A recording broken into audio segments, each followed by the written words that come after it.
Mahirap ang buhay. Nakakapagod. Pero huwag kang susuko.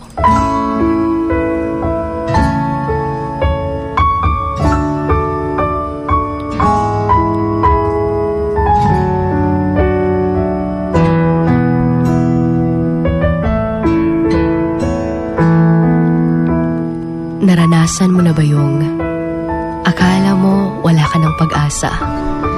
Yung feeling na pagod ka na. Ubos na ubos ka pa.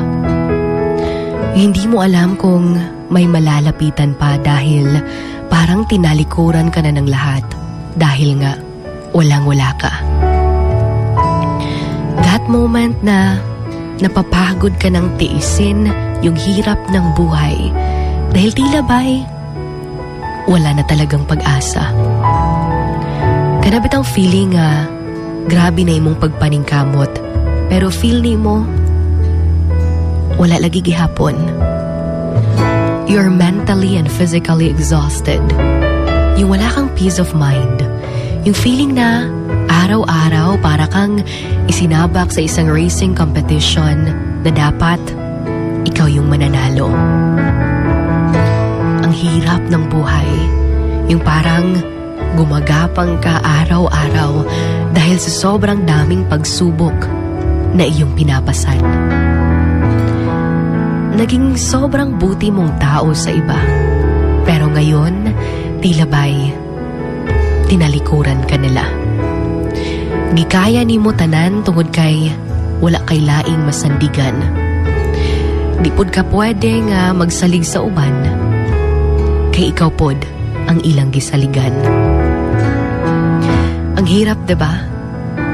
Nakakapagod na, diba?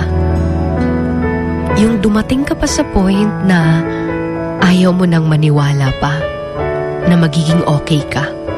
Kasi parang ganun pa rin.